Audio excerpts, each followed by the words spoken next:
Dit schilderijke van een 130 keer verstelde onderbroek van Meuke Albertje maken een Frieske, een Warkumer keunschilder, wraadberoemd. Jotsje Huisman waar Jopie.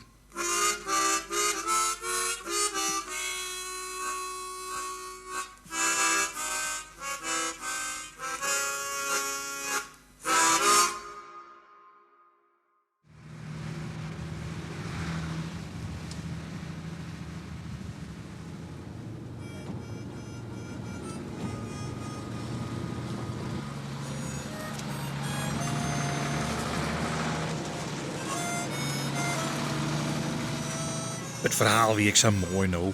Een voddenboer, een oud ijzerkeepman, zonder atelier, ik zonder varopleiding en lieke goed kwam het werk wat de meesten heel bot aanspruts. Sterker, hij was populair. Maar waar wie nou echt Jopie Huisman?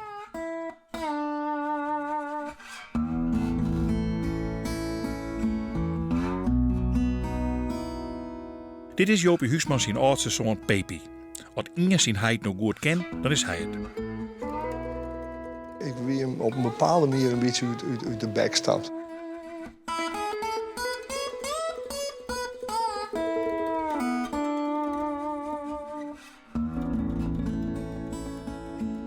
Echt een paradijsvogel.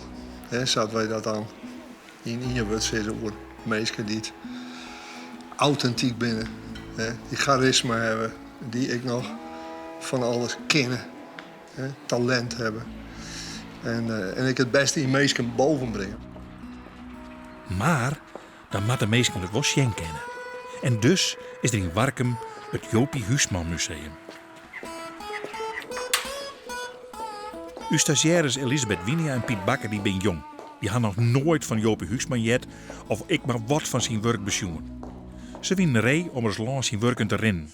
Want zijn schilderijen bepalen wat Jopie Huisman van man wie. Nou in elk geval breed oriënteerd. Hij probeerde alle verschillende... Stijl. Ja, maar het is zo sterk hoor. De tekening.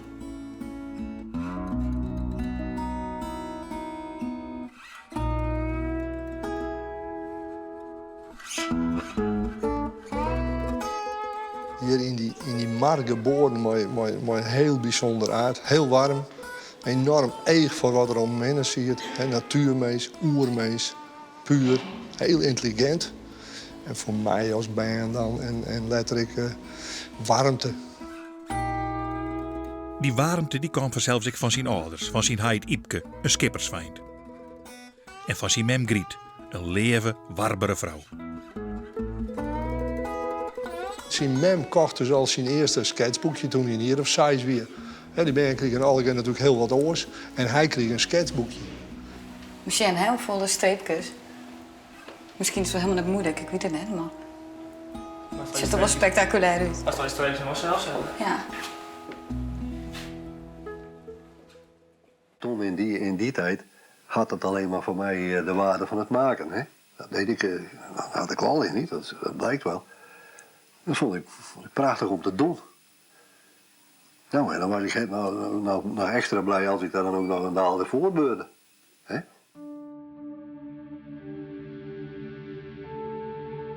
Want het wie net een heel riek gezin. Ik net eerem, maar Jopie moest ik was de kost verzinnen. Gooi ik daar wat wormpjes op en dan ving ik een stuk of 3 dikke bazen. En dan aten we die s'avonds op met brood.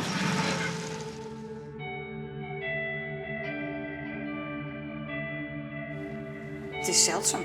Ja. Warkum is waard. Het is allemaal wel in de buurt, hè? Maannacht. Jopie Huisman was bijna in 1923. Een lokkige, onbezwarige jeugd, maar toen kwam de oorlog. Hij moest naar Duitsland aan het werk en dat er letterlijk zijn cynisme. Dat is mijn onvoorstelbare verzet tegen alle militarisme. Als je zo kapot getrapt bent en zo geleden hebt als Jopie, dan weet je niet eens wat dat is, dat woord wat je zegt. Het is al begonnen met die verschrikkelijke oorlog daar, met die bombardementen daar in dat kasteel dat die hele wereld in elkaar startte die daarvoor was.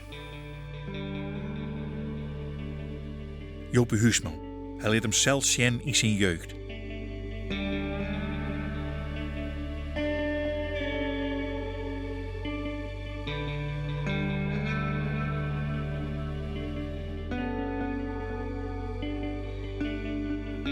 Hij ontsnapte uit Duitsland en kreeg door de thuiskamp TBC.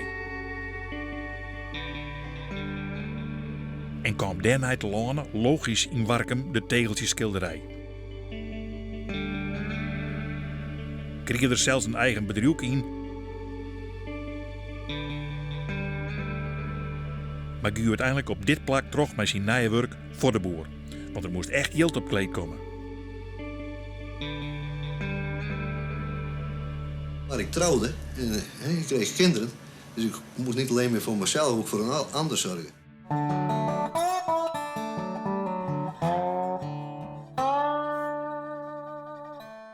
Zijn leven besteedt nou dus uit het gezin, werk en schilderen.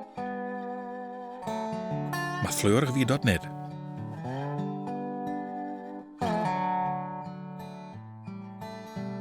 Nee, dit vind ik dan wel kunst. Dit is gewoon roeg.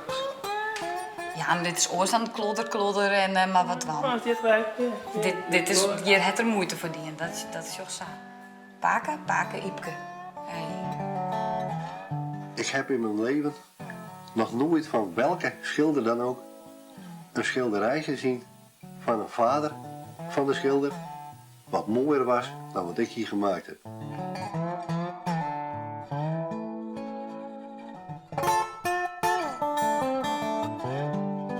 En disse van zijn heid wie naar het versterren van zijn mem. Ik heb zijn tranen door die verf heen gesmeerd, zo moet je dat zien.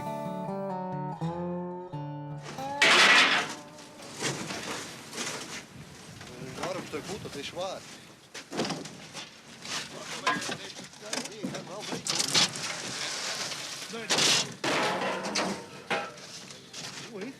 Schilderje en werkje, lompen en metalen.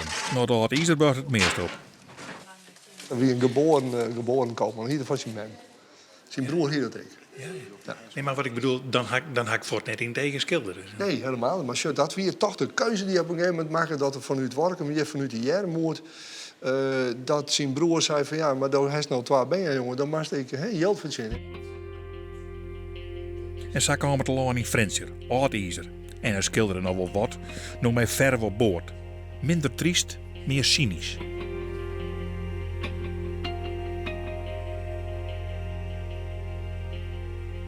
Die mensen hebben niets en niets met elkaar te maken. Dat is zuiver, ieder voor zich. Zie je wel?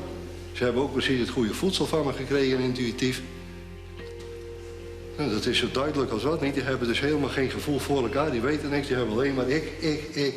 Nou, dat is de betekenis van het schilderij.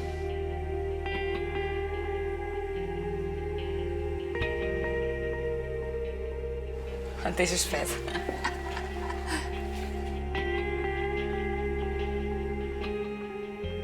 Het bleef aardig om te zien dat Jopie Huisman de meesten die dat zien kan broekte in zijn schilderijen.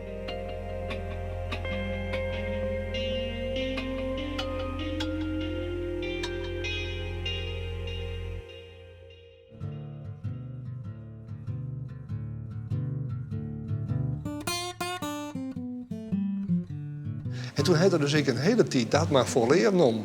Won nog wat schilderd en die. En dat zijn de dingen die je dan aan discount wat hingen nog. Maar dat wie al de heer en de geer. Dat wie echt zei van nou, ik richt me nou even een tijdje, kennelijk. Want wat er later gebeurde, wisten we toen natuurlijk nog net. Maar daar richt ik me een tijd op.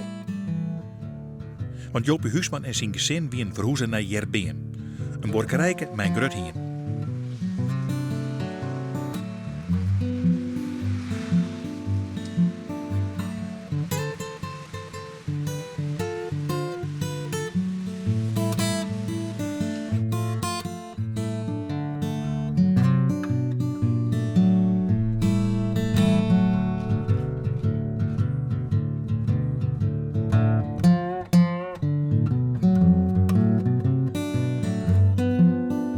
Jopie schilderde er ik nog wel de meesten die er zeg en bus zeg. Eusie. Deze man, dat is een koopman uit Makkum. Maar deze man die loopt iedere dag, tot vandaag de dag dus toe, elke dag 30, 40 kilometer achter dit karretje om zijn kastje op te scharrelen. Voor mij is het dus zo dat 1 werkdag van deze man, die maakt op mij meer indruk dan een heel leven van praten van bijvoorbeeld een minister Luns. Niet dat ik wat op die man tegen heb, maar ik bedoel, dit imponeert mij veel en veel meer. Kijk, hier heb ik enige voorstudies van hem. Die heb ik hier gemaakt op mijn oprit. Daar heeft hij voor 3 gulden. Heeft hij voor mij dus geposeerd, gelopen, op en neer, zo hier op mijn oprit. Hier staat hij, ten voeten uit. Mooie jas heeft hij al. Hij had ondertussen in die dag dus een jas en een broek van een boer gekregen. Die hij zelf van uitstekende kwaliteit vond. U ziet wel, de maat die klopt niet helemaal.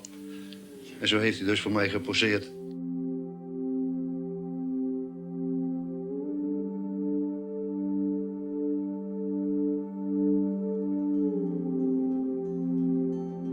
En toen kwam er hier een soort gouden eeuw.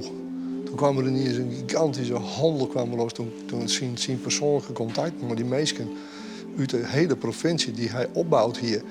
Ja, dat begon hij toen te oogsten. Hè. Toen begon die handel gigantisch te rennen. En toen kwam er een heel soort yield.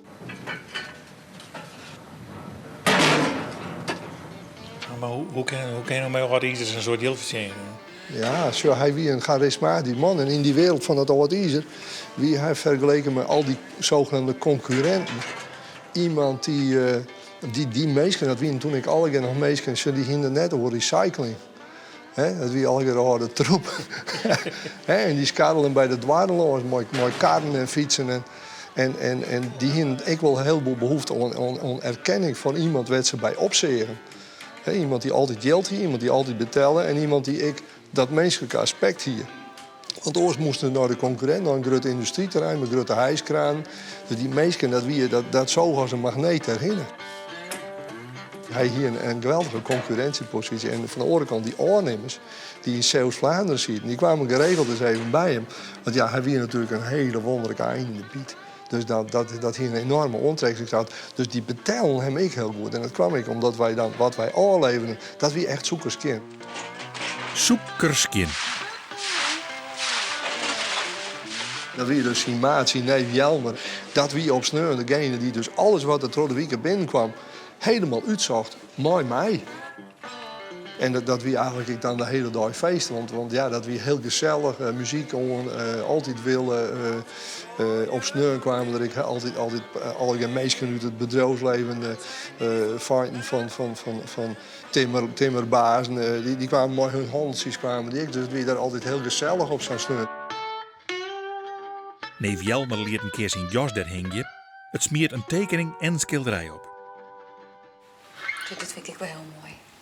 Dit zoek zijn dus om de kleuren misschien, maar heel mooi dat wij dat hout erachter. Dat vind ik leuk. Als je er kijkt, dan denk je dat is hout en dat is verf. Terwijl het in werkelijkheid allebei verf is. Hè. Dat is dan leuk als je dat maakt, dan denk je wat is het lallen, want dan heb je de zaak toch te pakken. En dit was het moeilijkste, dat je er hier nog doorheen kijken moest, door het stukje, zie je dat? Dan zie je die draad nog precies een beetje doorheen schemeren. Dat heb ik ook in het schilderij voor het allerlaatst bewaard.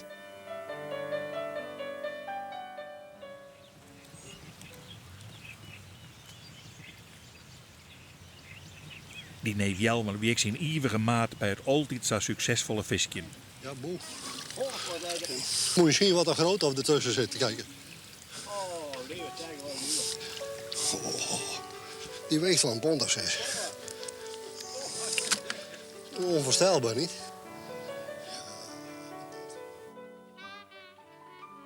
Tussen 1968 en 1973 handelde Jopie Huisman. Hij viske wat, maar het schilderen bleef erbij. Oont in 1973 hij en zijn vrouw Elke uit elkaar rekken. Ja, en dat heeft er natuurlijk altijd, dat is er altijd bij gebleven. En hij had er natuurlijk wel een heel soort van maken. Met zijn tweede vrouw en op het plak werden wennen en met de meesten om me heen. Ja, in die zin had er natuurlijk wel van maken wat er is van meidje wordt. Maar doe in 1973 wie er gramietig op hemzelf op een vrouw. Hij begon verwoest te schilderen. Net meer de meesken, maar de troep die er bewaren hier. Elke teer wie een streek. Hij begon met die koomelkersbroek.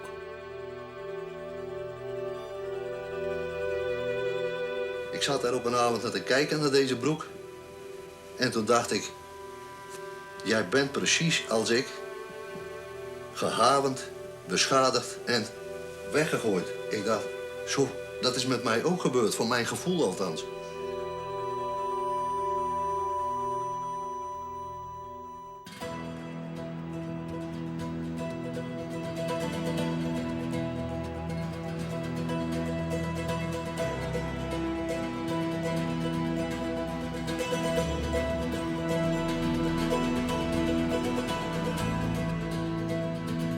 Joopie Huisman begon nog intenser alles te samelen en te schilderen. En zo begon de gouden eeuw voor u, de taskogers. Hij maakte een soort compositie en schilderde het dan, want... Deze schoenen en deze klompen, die hebben allemaal meegeleefd met de mensen die erin liepen, hè, die ze aan de voeten hadden.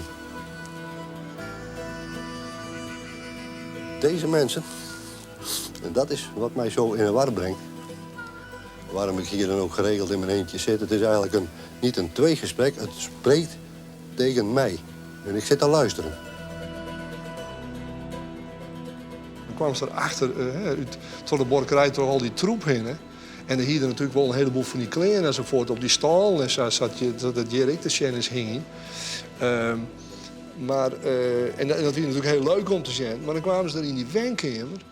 Ja, en dan kwam ze er eigenlijk in de Santineel, die prachtige tegels, maar dat ierdewerk, maar de mooiste antiekheid, die geweldige gewichtenverzameling, die stiert daar in zo'n knal, in dat oude boerenreed, wie die kast schilderde, daar stond dat koper alweer op dat reed. Ja, die meesten die dachten eerst van, ja, wat moeten we maar die man, maar dan kwamen ze daar en dan kwamen ze bij die schilderijen. En daarmee had hij zijn verhaal natuurlijk, ik denk, een enorme kracht bij zetten. Die meesten die gingen eerst iets van, ja, maar die kwamen eigenlijk al heel gauw echt op het terrein van, ja, dit is een man daar moeten we naar luisteren. Geen atelier, hè? Waarom net? Dat kun je, ik cultiveren natuurlijk. Dingen die het iedere oor doet, die doe ik dus gewoon net. Ik zit gewoon in een kamer, het is hier een grote puinzooi. Eigenzinnig van, ik heb van deze vierkante meter hier genoeg.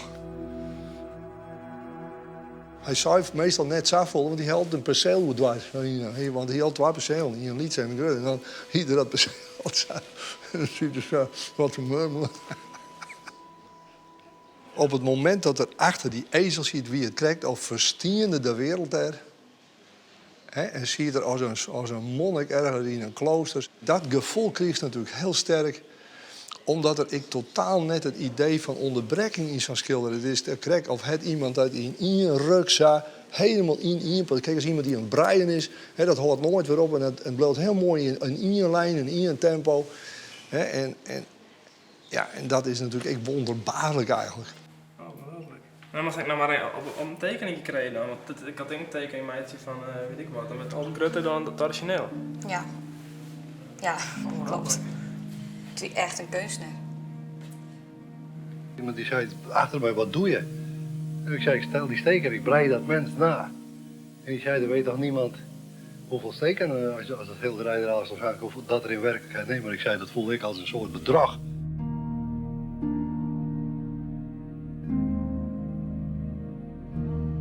Zo simpel. Zo leuk. Maar toen kwam bijvoorbeeld zo'n Reed bij een hemd of de blauwe melkersbroek. En die hongen een triet in de kamer. Dus dan mochten de dwarren net simuleren. Maar dan ging iedereen eerst weer hele oren proteren natuurlijk.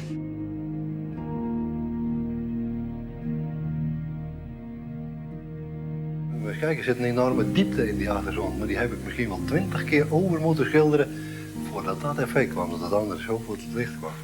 Dat lukt je 1 keer en ook nooit weer. Dat is heel typisch is dat. Hè? Die eruptie, die emotie die eruit moest naar die echtscheiding, naar die scheiding, dat kwam er gewoon uit. Dat hier ik net zozeer een bedoeling van, nou zul ik de wereld eens wat zien laten. Maar toen de wereld het eens zien kreeg, op de tentoonstelling die trots lang gingen, ja, toen joeg dat zulke verpletterende reacties. En er kwamen zo ongelooflijk hoeveel mensen kwamen daarop aan. En toen kwam wel het idee van, goh, ik heb mensen wat te vertellen. En mensen dat enthousiasme weer enorm. En het raakt de mensen niet heel. Het brengt een heleboel in mensen boven. Er was eens een onderbroek die veel In 1986 waarin Warkum het Joopie Huisman Museum oprichtte. 6 jaar later kwam daar al een groter museum. Er waren allerhande beroemde meesken bij die openingen. Likos Freek de Jonge, die sprutst hem dan daar, dat wie zien vreun. En Jelle Silstra, de minister-president, die iepen het verhaal dan. En Jopie sprutste eigenlijk nooit. Hij hoorde volle meer van lietse ploegjes. Was je toch een mooie jongen vroeger, hè? Ja. Dat zelfportret bekijken. Ja. Ja, het is waar. Ja.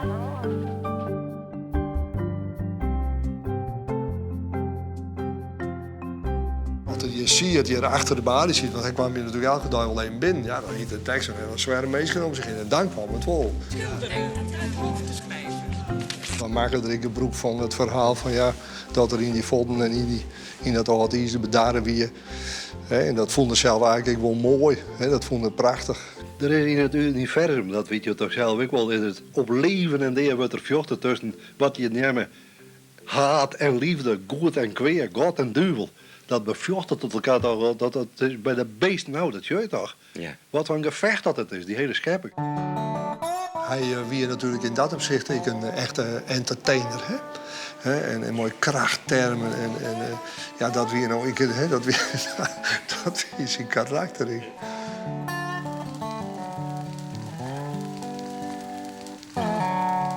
Hij wie voor het oren blied met zijn museum, met de vrijwilligers. Hij rekke er elk jaar iel voor.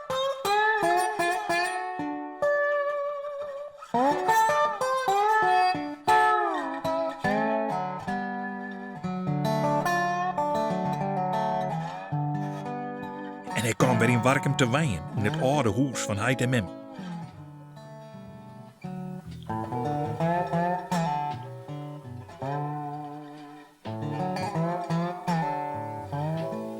Dit is het kleine atelier. Het is echt een ateliertje. Ja. Maar hier schilder ik als ik met olieverf schilder, snap je?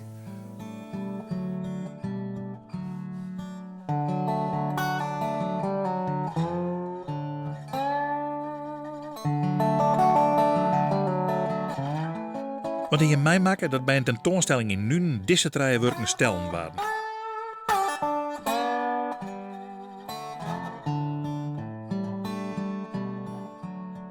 Hij hier zo'n 150 stuks jet iets voor verkocht.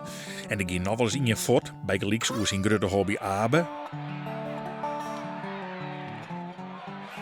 Met de buitenkant van de rechtervoet langs de linkerpaal. Ik zie de keeper nog kruipen. Nou, dan word ik ook gewoon. Ik wil die smeren ratwoorden van tegenwoordig niet gebruiken, maar hysterisch kan je wel zeggen. Wanneer hij dus 4 mensen passeerde, dan ging Abe niet zoals Cruijff deze weg, maar dan ging Abe, als hij in tapvorm was, rechtdoor. En die cirstanden die voelen al hier een kant op. Want hij maakt een schijnbeweging en dan gaan ze de verkeerde kant op.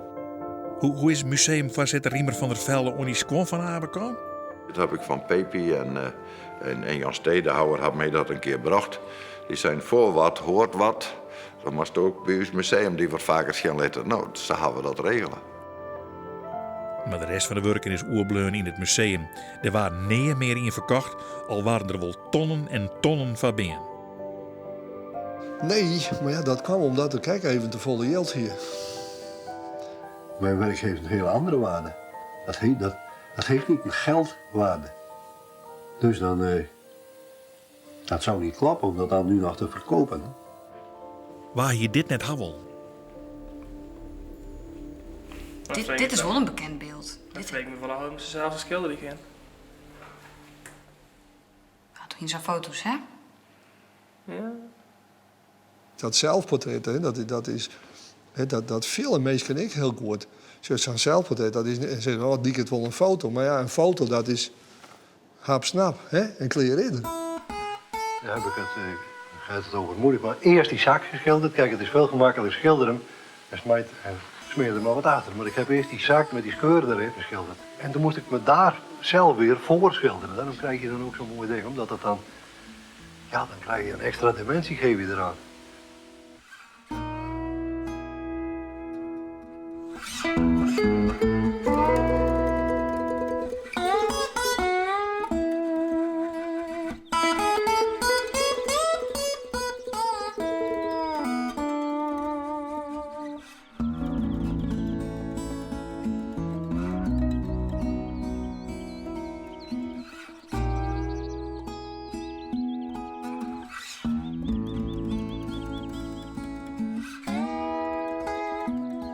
Jopie Huisman weer lokkig. Een eigen museum. Hij wennen in zijn hallen maar. Hij fisken en schilderen. Het is al met al een verhaal wat onder me hangt. Ja. Wat mijn visie op het leven, voor zover dat waarde heeft, helemaal in waarom te vinden is.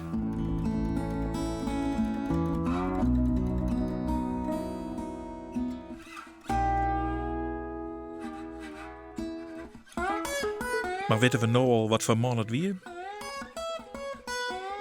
Ik denk dat het een vrij complexe man wie dat hij in het tweede complex, maar je zit in een voorwerp, zit hij iets. Je zit daar een verhaal in. En Hij wil er natuurlijk iets maar vertellen. Kijk eens, een broek over Jos, ja, daar heeft iemand in zit. Dat is iemand zijn leven. Dat is... Wij denken heel makkelijk hoe, maar voor hem betekent het waarschijnlijk heel veel. Een hele warme persoonlijkheid. Maar een ongelooflijk mooi verhaal erachter. Maar ik wil zelf ook een ongelooflijk mooi verhaal vertellen. Niets en niemand niet. Niemand heeft over mij ook maar iets te zeggen niet. Ze wilden een brandverzekering afsluiten. Ik zei, dat liep het mij helemaal niks. Ik zei, want ja, die boel verbrand. Ik zei, nee, hij zei net verzekerd, nooit een keer. Hij zei, het futter is futter. En dan ben we er klaar mooi. En dat kwam op 29 september 2000.